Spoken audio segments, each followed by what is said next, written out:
Hi, my name's Anthony Borton. I'm a Microsoft Visual Studio ALM MVP and lead trainer at ALM-Training.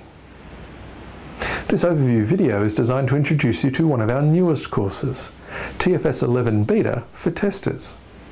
This is a new course designed for early adopters moving to Visual Studio 11 in its beta release. It is a two-day course designed for testers, QA engineers, or any development team member. The prerequisites: ideally you will have had some experience running and conducting tests in the past, and any exposure you've had to Team Foundation Server is certainly a positive. The format of the course is instructor-led training, and at the end of most modules is a hands-on lab and exercises designed to reinforce the key concepts and techniques the instructor has presented during that module. Let's have a look more closely at the content in this course. We start with a look at agile testing, comparing and contrasting testing in more traditional teams versus agile teams. We'll learn how the tools in Visual Studio 11 certainly make it a lot easier for testers to keep pace with developers. Our second module is a lap around the testing tools in Visual Studio 11. We'll introduce Microsoft Test Manager 11. We'll have a look at the role of Team Foundation Server and learn that our test cases, shared steps, and bugs are all work items in Team Foundation Server. Module 3 has us creating our first test plan using the Microsoft Test Manager. We'll create a test plan, create test suites. We'll create and manage test cases and organize our testing effort.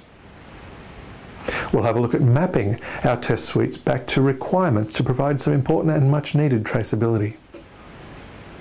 We'll have a look at configuring our test settings and various properties for the test plan. Module 4 is executing test cases.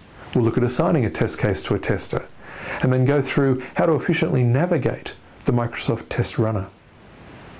We'll look at recording reliable action recordings using the Test Runner and see how test case fast forward can certainly be a huge time saver for our manual testers. We'll move into raising and verifying bugs, how we can raise information-rich bugs from the Microsoft Test Runner that will hopefully make it a lot easier for the developer to get to the root cause of the defect as quickly as possible. We'll look at viewing bug statuses and how we can go and verify bug fixes. The next topic is tracking our test progress.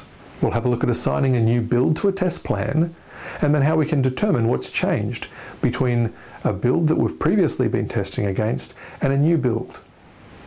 We'll then have a look at test impact to find out which test cases are most likely to have been impacted by changes so that we can run those first and get results back to our development team as quickly as possible. The next module is refactoring test cases. We'll have a look at creating shared steps and reusing those shared steps for future test cases. We'll go through some best practices for shared steps as well. We then move into exploratory testing in MTM, an area that's been significantly improved in the MTM 11 release. We'll have a look at how we can go and create bugs during exploratory testing and how we can then create test cases to make sure that we never miss those bugs in the future, in future iterations. The next chapter is test release management.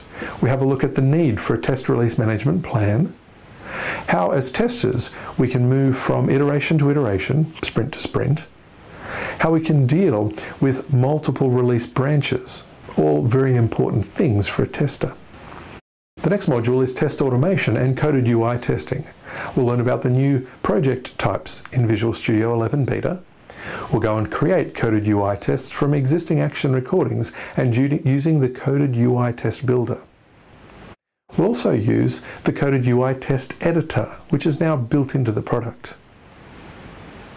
Web performance and load testing is the next topic that's covered. We have a look at creating web performance tests and then creating web load tests. We'll see how to upgrade these tests from previous versions of Visual Studio and then look at analyzing the rich data that is returned from a load test. The next module looks at reporting test progress and test status. We'll have a look at producing test progress reports And we'll look at an add-in called Test Scribe. The next module is testing Metro-style applications, something again very new for the TFS 11 release. We'll see how we can configure our Windows 8 devices for testing, configuring data collectors that work with Metro-style applications, and we'll go through testing remotely applications running on Windows 8 devices, such as tablets and slates. And we finish off the course with a look at lab management. We'll learn what lab management is and what benefits it offers an organisation. We'll look at the Lab Center in Microsoft Test Manager and creating and configuring lab environments and configure our tests to run in those lab environments. So where to from here? Take a look at the ALM-Training website at www.alm-training.com. You'll find the full course outline for this course. You'll find a worldwide schedule displaying where this course is delivered and when, and across the United States and Europe, this course is delivered through our training partner, QuickLearn. Through the website, you can also request on-site training, where we can come on-site to your organisation and deliver this course specifically for your team.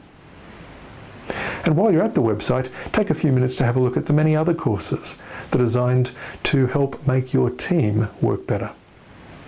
Thank you.